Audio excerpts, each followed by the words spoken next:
All right, Abby, what is ye old gossip and what do you got today? Ye Old Gossip is my segment where I spill the tea on some of the hottest drama from history. Because if you haven't really realized it yet, history is just a lot of tea that's been spilled throughout the years. And today, since I'm going to Charleston, South Carolina this weekend, I thought we could talk about one of the most notorious women in Charleston history. We are going to talk about the biggest yo-ho this side of the Atlantic Ocean. I am going to introduce you to Charleston socialite, pirate, total baddie, and overall menace to society, Anne Bonny. So Anne Bonny, Lady Pirate from the 1600s. So Anne Bonny was the worst kind of Nepo baby because she was born into all the wealth and privilege in the world and threw it all away for a man. So Anne was born in Ireland in the late 1600s, and her dad was a wealthy lawyer, and her mom was not his wife, which was kind of a problem back in the day. So her dad got very friendly with the family maid, so friendly that Anne was born. And now, as you might imagine, having a child out of wedlock was not cool, especially when you've got a whole wife at home who wasn't really down with the fact that you brought home a surprise baby. So her dad was like, hey, it'll be a whole lot less scandalous if I just dress my daughter up as a boy and pretend she's my apprentice. Because apparently illegitimate kids can only be girls and not boys. So obviously this was dumb as heck because, first of all, nobody was buying it. His wife figured it out and cut him off financially, and contrary to popular belief, back in those days, people were not stupid. Random rich guys don't just decide to mentor young kids out of nowhere, apart from Drake. So the whole Shots fired. Wow. So the whole turning your kid into a catfish thing didn't really pan out. This plan sucked so bad, they had to move to Charleston, South Carolina. And Anne decided to cast herself as the first member of Bravo's hit reality show, Southern Charm, and cause a lot of drama. Because Anne wasn't just your average rebellious cross-dressing teen, she was also moody. She would argue a lot, and You're never going to get that great. yeah, I know. It's going to take me another 20 years.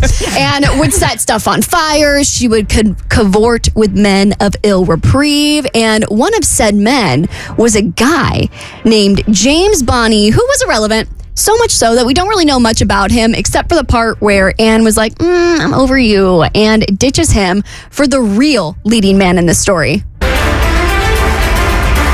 Let's bring in Calico Jack Rackham. Calico. A man whose name sounds like a fabric store my grandma would have loved.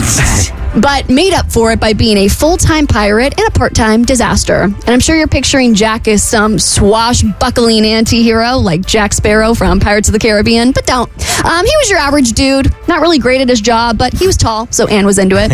And best of all, he wasn't her loser husband. So Calico Jack brings her on board as a full-on male crew member. She dressed like a man, she fought better than most of the others on board, and she swore like him too. But our story doesn't end with her meeting Jack. So while drinking rum from the bottle and bullying the other men on board, she came across another guy on the ship who reminded Anne of herself. And it turns out this guy was another woman, a woman named Mary Reed. So Mary Reed was also on board disguised as a man, and when Anne realized this, she was like, did we just become best friends? Besties! And they teamed up as little pirate besties. And while this sounds like a lot of fun and a sweet little Real Housewives of the pirate ship ending, the fun ship started to sink. The British Navy ends up invading their ship, and while Anne and Mary were fighting for their lives, the men were quite literally too drunk to function. That's right. The reign of the seven seas ended because the men were too busy playing ye old frat boy in the back, while the women were literally defending them and fighting off the Brits. Anne and Mary got captured, which, wasn't good.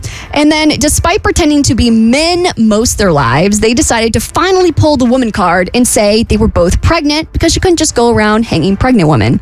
Unfortunately, Mary died in prison. Jack was executed, to which Anne, being the queen of petty, would eventually tell him, if you had fought like a man, you wouldn't be dying like a little bee. Direct quote. And Anne vanished into total obscurity. So the moral of the story here is never underestimate an angry woman with a sword, and sometimes your plan B is actually keeping the baby or pretending to. The Bert Show.